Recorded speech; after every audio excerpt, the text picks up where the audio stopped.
सभी हम ही हैं। जितने ऊंचे संत हुए उनका अंतिम निष्कर्ष यही रहा। महात्मा तुलसीदास जी ने कहा है, जड़ चेतन जग जीव जगत सकल राम में जान। सूरदास जी को हर प्राणी में, हर पक्षी में, पशु में, लता में, वृक्षों में भगवान कृष्ण नजर आते थे। ईसा ने कहा, अपने पड़ोसी को अपनी आत्मा की तरह प्यार करो। लेकिन ये जब तक नहीं हो सकता जब तक ये अनुभव ना हो जाए कि हम सब एक ही हैं। इस अनुभव के लिए पूजा करना बहुत जरूरी है। पूजा का क्रियात्मक तरीका हमारे महर्षियों ने बताया कि एक तरफ मन को लगा दीजिए। अगर ऐसा करेंगे तो विचार शून्य हो जाएगा। अगर ऐसे ही विचार शून्य करने की कोशिश करेंगे तो हरगिज नहीं होगा। बहुत लोग शून्य का ध्यान करने की कोशिश करते हैं, नहीं होता, अति कठिन है। यदि मन विचार शून्य हुआ तो उसका सीधा संबंध आत्मा से हो जाएगा। सुंदर सुंदर भावना पैदा होगी। आप चाहेंगे संसार में जितने लोग हैं सब सुखी हों, आनंद से रहें, दुख संसार से मिटे। दूसरों की सेवा करने के लिए आप अपना जीवन को न्यौछावर कर देंगे। ये है, और ये है तरीका हमारे महर्षियों ने बताया। चाहे आप गृहस्थी हो, चाहे सन्यासी, कोई भी आधा घंटा प्रातः संध्या वंदना वश करनी चाहिए और आधा घंटा सायंकालीन 2 समय निश्चित कर दिए।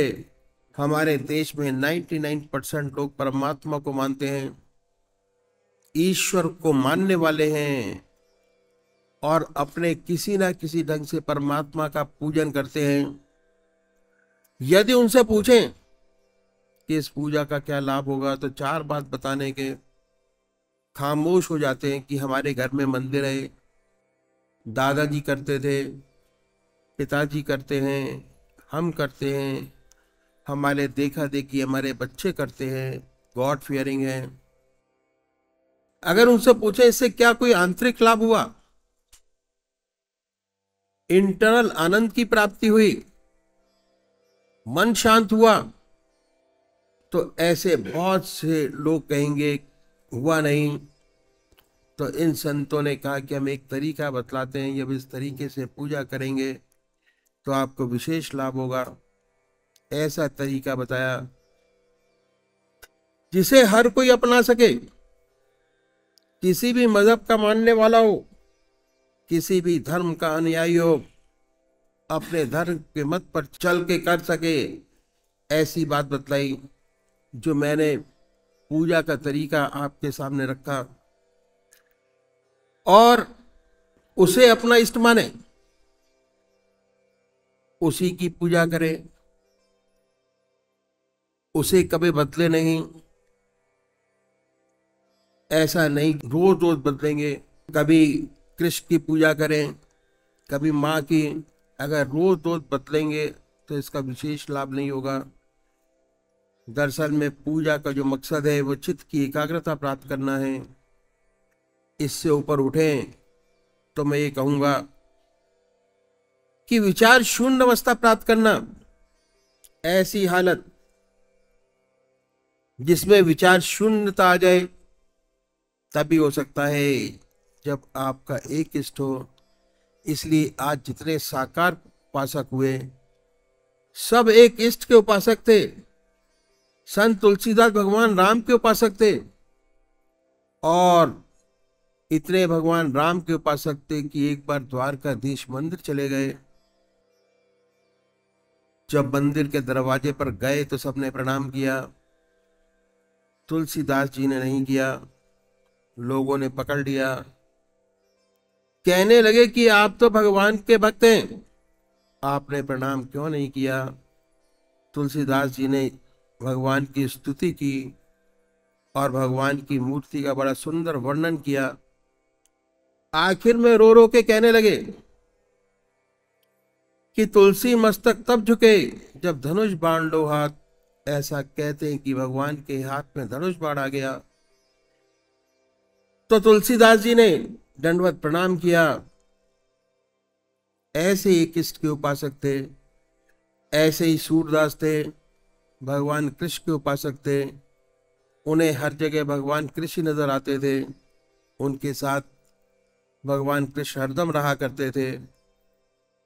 तो पूजा का करना बहुत जरूरी है, और वो तरीका मैंने आपके सामने रखा। और इस रास्ते में बढ़ने के लिए ध्यान करना बहुत जरूरी है।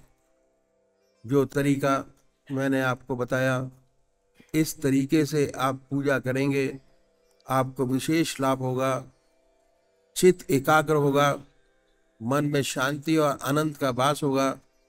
परमात्मा तू ही है, तेरी इच्छा पूर्ण हो।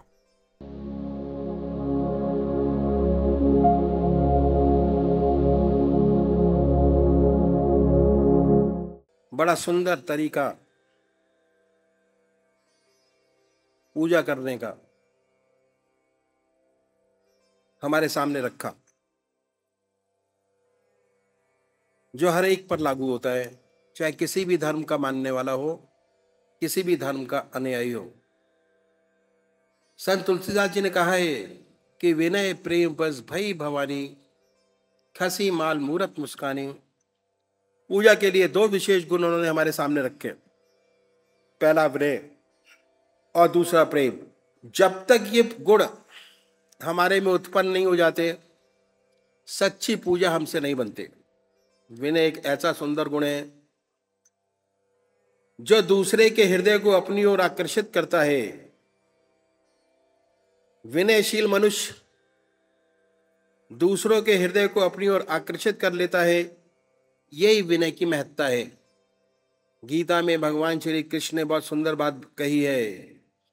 कहा है, अगर आप ब्रह्म ज्ञान चाहते हैं तो आप ऐसे व्यक्तियों के पास जाएं जिन्हें यह ज्ञान उपलब्ध है। जो ब्रह्मज्ञानी है उनकी सेवा छल कपट छोड़कर करें, तो वे ज्ञान आपके हृदय में उलेट देंगे। यह हृदय का ज्ञान है, किताबों का नहीं। अगर किताबी ज्ञान होता तो भगवान श्री कृष्ण ने कहा होता कि गीता पढ़ लो, ब्रह्मज्ञानी हो जाओगे। यह हृदय का ज्ञान है, हृदय से आता है। संतों का हृदय निरंतर भगवान की याद में लगा रहता है। संत की यही परिभाषा है। संत वो है जिसका हृदय निरंतर भगवान की याद में डूबा रहता है। चलते फिरते, खाते पीते, सोते जागते निरंतर ईश्वर की याद बनी रहती है। उसे कोई गरज नहीं कि वह आपकी तरफ देखे, वह तो अपने प्रभु में लगा हुआ है। उसका हृदय अपने मालिक के चरणों में कस के लगा हुआ है। अगर आप चाहते हैं कि आपके हृदय में वही प्रेम जागृत हो जाए, परमात्मा के प्रति आपका हृदय निरंतर ईश्वर की याद में डूबा रहे, तो आपको ऐसे संत का हृदय अपनी ओर खींचना होगा। जब उसकी प्रेम भरी दृष्टि ऐसे सुपात्र हृदय पर पड़ेगी, तो वो भी हृदय प्रेम से भर जाएगा। उस हृदय में प्रभु की निरंतर याद जारी हो जाएगी। ये बड़े भेद की बात है, और ये विनय से आती है। आप कहीं पर भी जाएं, विनय से जाएं, अपने हृदय को खाली करके जाएं, तो जरूर महक जाएगा आपका हृदय। यदि आप पूर्ण धारणा से आते हैं, अपने मन को खाली नहीं करते, तो जुकाम होने की वजह से शायद उसकी महक से महरूम हो जाएंगे। पहली बात ये, जहां विनय है सच्ची भक्ति है, भक्ति प्राप्त होती है। विनय से सच्चा भक्त अपने मालिक के सामने सदा झुका रहता है, चाहे वो उसका इष्टदेव हो। तो पहला गुण पूजा का विनय, और दूसरा गुण है प्रेम। प्रेम बहुत छोटा शब्द है, 2.5 अक्षर का है, लेकिन बड़े महत्व का है। बिना प्रेम के परमात्मा नहीं मिलता। राम ही केवल प्रेम प्यारा, जान लही जो जानन हारा। प्रेम से परमात्मा की प्राप्ति होती है। और प्रेम के हैं 5 गुण। वे क्या है? प्रेम का पहला गुण है अदब, दूसरा गुण है लज्जा शर्म और हया, तीसरा गुण है विश्वास, चौथा गुण है संतोष, पांचवा गुण है त्याग और इसार। इन 5 गुणों से प्रेम शब्द की सच्ची पहचान होती है। यह प्रेम की कसौटी है। इन 5 गुणों में अपने प्रेम को कस कर देखिए कि कितना प्रेम आपका परमात्मा से है। उसके अनुसार कितनी कृपाधार बरस रही है, आपको प्राप्त हो रही है। पहला गुण है अदब। अदब एक अनूठा शब्द है। संतों की परिभाषा मानिए, दूसरी भाषा में ऐसा शब्द शायद ही मिले, बड़ी मुश्किल से मिलेगा। अदब के माने अनुशासन या डिसिप्लिन नहीं कह सकते। डिसिप्लिन कई तरीके का होता है। एक डिसिप्लिन है डंडे से आता है, वह नहीं है। ये डिसिप्लिन डंडे का नहीं, ये प्यार का है। प्यार का डर, प्यार का भय, जिससे हम प्यार करते हैं हमें भय बना रहता है कि हमसे ऐसा कोई काम ना हो जाए कि जिससे हम प्यार करते हुए नाराज हो जाए। ये अदब। अदब कैसे शुरू होता है? अच्छा बच्चा अपने माँ बाप का अदब करता है। जो बच्चे माँ बाप का अदब करते हैं वह हमेशा फलता फूलता नजर आता है। बच्चा बड़ा हुआ, स्कूल जाना शुरू करता है। स्कूल में बच्चा अपने अध्यापक का अदब करता है। जो बच्चे अपने अध्यापक का अदब करते हैं उन्हें सच्ची विद्या प्राप्त होती है। बड़े होते हैं, परमात्मा के रास्ते पे चलना प्रारंभ करते हैं तो अपने सद्गुरु का अदब करते हैं और उसके प्रेम से डरते हैं। ऐसे साधक के हृदय में निरंतर टीस बनी रहती है कि उसे स्वप्न भी ऐसा काम न हो जाए जो उसके गुरुदेव की शिक्षा के विपरीत हो या उनके हृदय को किसी प्रकार की ठेस पहुंचे। ये अदब कहा है, बादब बानसीब, बेअदब बेनसीब। जो अदब निभाते हैं वे भाग्यशाली हैं। उन्हें हर प्रकार की कृपा परमात्मा से मिलती है। माता पिता के चरणों में स्वर्ग है और सद्गुरु के चरणों में परमात्मा की प्राप्ति, ईश्वर का मिलन होता है। जो माता पिता का इज्जत करते हैं वे संसार में सुखी रहते हैं और जो सद्गुरु का सच्चा अदब करते हैं उन्हें इसी जीवन में, इसी जीवन काल में जीवन मुक्त अवस्था प्राप्त होती है।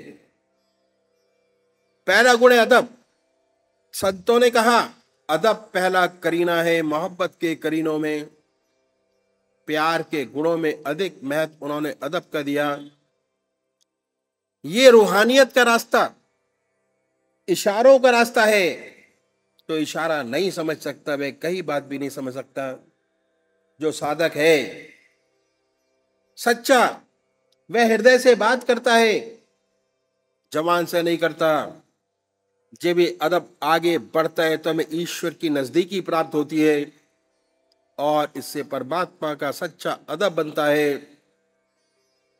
उसका सबसे बढ़िया अदब यह है, हर एक समय, एक भी क्षण हमारा हृदय परमात्मा की याद के बगैर न रहे। हर समय उसकी याद आती रहे, उसकी हजूरी बनी रहे, उसकी अगाई हो। ऐसा परमात्मा का डर हमसे बने। यह प्रेम का पहला गुण। जिससे हम प्रेम की परख कर सकते हैं। और यह है पूजा का अंग। विनय और प्रेम दोनों बहुत महत्वपूर्ण हैं। प्रेम का दूसरा गुण है लज्जा, शर्म और हया। जिससे हम प्रेम करते हैं उससे हम लजाते हैं। उसकी आंखों से आंखें मिला के हम नहीं देख सकते।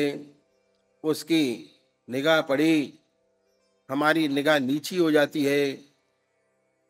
जिससे हमें मोहब्बत है, जिससे सच्चा प्यार है, उसको हम छिप छिप कर देखते हैं, आंखें मिलाकर देख नहीं सकते, आंख से आंख नहीं मिलाते।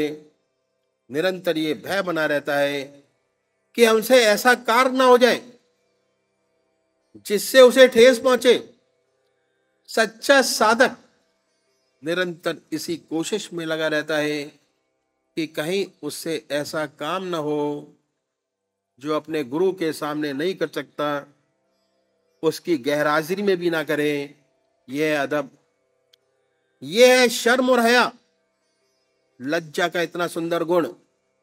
इससे हमारी जिंदगी में बड़ा सुधार होता है। गलतियां हर इंसान से होती हैं, लेकिन जिन्हें शर्म है, जिनमें हया है, जिनमें लज्जा है, वे अपनी गलतियों को सुधारते हैं और ऊपर उठते चले जाते हैं। शर्म में सुधार है, लज्जा में सुधार है, और जो निर्लज हो जाता है उसमें कभी सुधार नहीं होता। कहते हैं कि ढीठ हो गया। ढीठ होने के माने कि उसने लज्जा को छोड़ दिया, उसमें करेक्शन की कोई गुंजाइश नहीं। और जहां करेक्शन की गुंजाइश है, लज्जा से हमारी जिंदगी पवित्र बनती है, सुंदर बनती है। एक संत का किस्सा मेरे को याद आ गया जो मैं आपके सामने रखूंगा। एक मुसलमान संत थे, उनका लड़का शराब पीने लगा और उनको ये पता चल गया कि हमारा लड़का कभी कभी शराब पीता है। लेकिन संत लोग जब तक कुछ नहीं कहते, जब तक अवसर नहीं आता, देखते रहते हैं। एक दिन उनके पड़ोसी ने शिकायत की कि आप तो इतने ऊंचे महात्मा हैं, आपका लड़का शराब पीता है। लड़का घर में ही था, जानते थे कि यहां पीता है, पता था, लेकिन महात्मा जी ने कहा कि ऐसा हो ही नहीं सकता, मेरा लड़का और शराब, ये असंभव बात है, ऐसा हो ही नहीं सकता, असंभव। आपको किसी ने गलत बता दिया।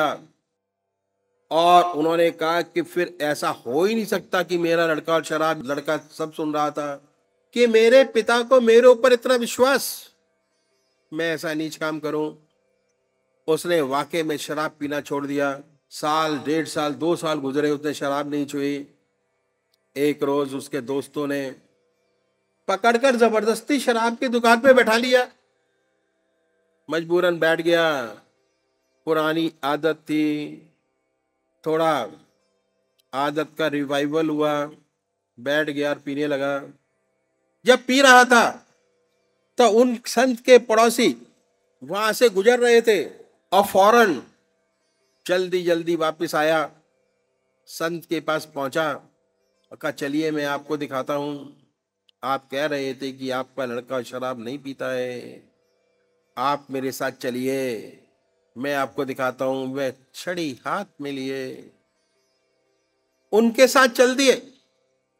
दुकान पर पहुंचे तो देखा वाकई में पी रहा है, लेकिन एक खंबे की ओट में है, पी रहा था। जब ये पहुंचे तो देखा, बोले हाँ पी तो जरूर रहा है, लेकिन खंबे की ओट में बैठा है, इंशाअल्लाह जरूर छोड़ देगा। उस लड़के ने सुना और हमेशा के लिए तौबा की और उसने शराब पीना छोड़ दिया।